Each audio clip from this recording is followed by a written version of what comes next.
here we are in the finals, down by the riverside. This guy is quite strong. He usually plays some sort of sweet deck. Not really sure, but let's see.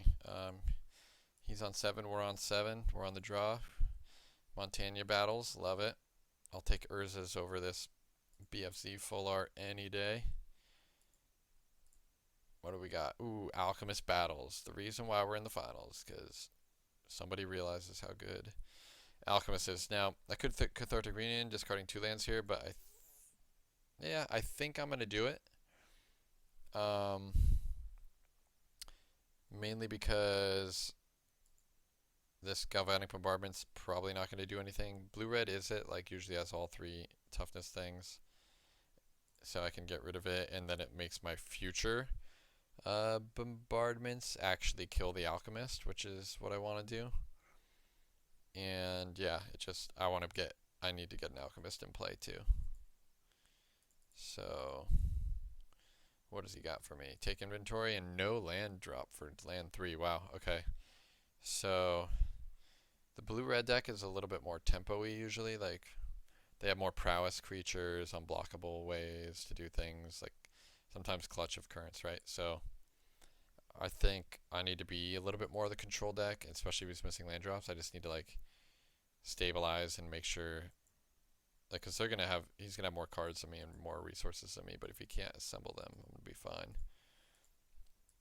Like, I'm gonna assemble the construct army in about a second,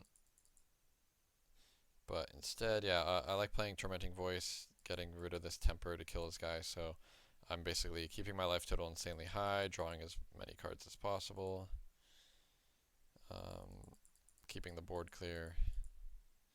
Yeah, if he's playing Unsummon, Sorcery Speed on my Alchemist guys, then yeah, it's better that I actually do this, run out like 2 mana threats, a bunch of 2 mana threats.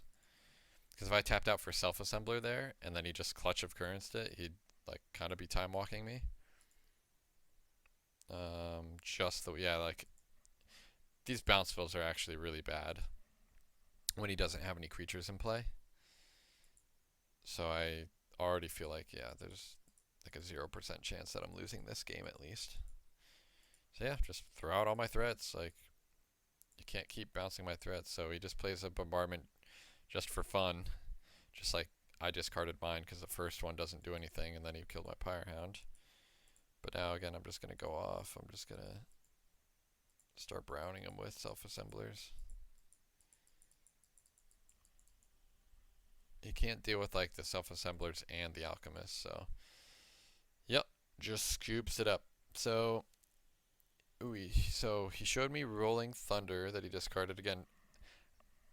I do not think Rolling Thunder is even like playable right now in this format.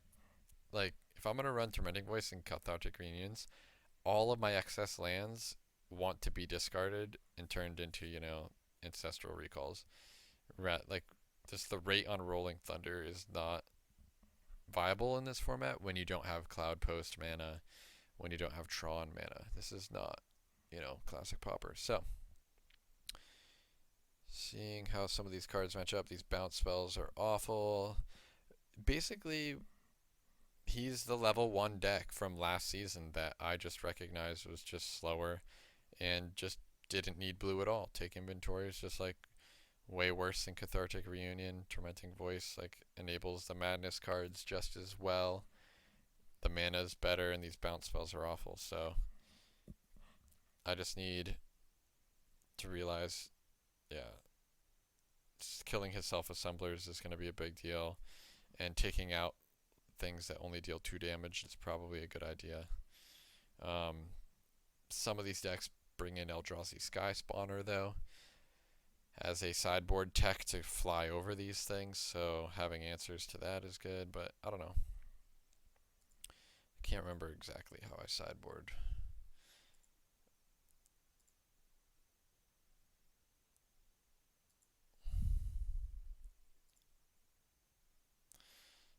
This hand is totally reasonable. Arctic Reunions letting us keep land heavy hands. since the invention of Kaladesh. Alright, that's interesting. He has Evolving Wilds, but searches for the second mountain, so must have the island in hand. Drawing land for turn was not the most ideal, but playing clutch on it this early, like, come on, man. Like, how can you ever win? You really just have no plays? Come on, like, oh my gosh. Gonna be so dead. Oh my gosh, okay. So now I get to, I guess, since they could have 5 mana for Self-Assembler next turn, I should Cathartic Reunion, discard Fiery Temper, and land.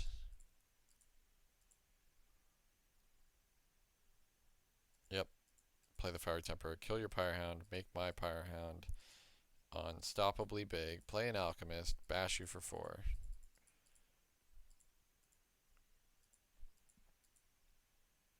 Wow, even drew the Self-Assembler. Okay. I think I just play the Pyrehound just because I might be, because I can go Pyrehound plus Alchemist here. And just have, like, look at my threats. I've got threats in play, and Assembler is just infinite threats. I don't know. It's kind of unfortunate. I just kind of steamrolled everybody, except for the one game where I drew 0 draw spells and 9 lands. This deck was really good. There's an argument that was made by one of my opponents that Flame Lash is what really set my deck apart. The card availability is low on that card, and you really just have to buy it from the Planeswalker deck box. And I really think it's a totally fine investment. The deck thing costs like $15, and then you just like keep the Flame Lashes and sell the rest of the deck back. Probably you get somewhere between $8 and $11 back for the rest of the deck at the card hoarder bots. Flame Lash goes to the face. It's instant speed, so it interrupts a lot of the tricks in the format. It deals with Self-Assembler, it deals with a lot of problematic things. It's a very strong card, obviously, but I think what actually makes this deck as strong as it is mainly Cathartic Reunion and Tormenting Voice, the mana consistency, the consistency of madnessing out, not only with those aforementioned card draw spells, but with Lightning Axe, and having the basically being prepared for Self-Assembler better than anybody else, running your own Self-Assembler engine and running Thermo Alchemist, which is probably the actual best creature in the deck, as evidenced by the one game where I played 3 of them, should have played 4 of them, and just watch it deal like insane amount of damage very, very, very quickly. So yeah, so this is Mono Red Control. Really enjoyed it. Still, I have no reason to think that Blue-Red Control is anywhere near as good. I think Mono Red is not even close to. They're basically just so much more powerful. And if you even look at the modern metagame right now, man, Mono Red Control, Scred Red even won a modern Grand Prix today. If that doesn't say anything about, you know, where Mono Red Control is right now, like, come on. You know, they're running like Storm Breath, we're running Pyrehound. I guess they have like Pia, Kira, Nalar, you know, we have Self-Assembler. Yeah. Thanks for watching. If you got any questions, feel free to let me know in the comments. I have a bunch of, I think I have like 7 brews made so far for this format. I definitely don't think this deck's unbeatable. I'll work on other decks that can beat it, but if your deck can't beat Self-Assembler, and if your deck can't utilize Self-Assembler, then I don't know what you're doing right now in the format. You either want to be ramping into Self-Assembler or answering all the other Self-Assemblers with other more efficient versions of card advantage. So if you're playing an aggro deck, I think that is actually viable. Borderland Marauder is, I think, a playable card right now. You need 3 power to be able to attack into the Thermo Alchemist. So like the Goblin or the Ghoul Caller's Accomplice or whatever is just that's just not a playable card. But the 2/2 that turns into a 3/2 Death Touch, I think that is a playable card because it can beat through and can trade up. But Metalworker's Puzzle Knot, again, not really a good playable card. Prophetic Prism, on the other hand, very good, right? So my thought is to potentially run like a black-white deck with Inventor's Goggles and kind of the same artifact synergies with the black 3/2 Death Touch guy, but why not run like Aviary Mechanic and Prophetic Prism so you get some card advantage there. You run the Artificer, so now the Aviary Mechanic is a 3/4. You could even run Gear Seeker Serpent in that Artifact Matters deck, right? So there's sort of like the affinity version of those decks out there too. So a lot of different ways you can go, but trying to break a 2-mana 5/6 with Gear Seeker Serpent, I think, is a good way to next level the metagame, because if you look at my deck, I've got the Lightning Axis Alchemist Greeting because I'm prepared for Self-Assembler, but I'm not really prepared for Gear Seeker Serpent at 5/6.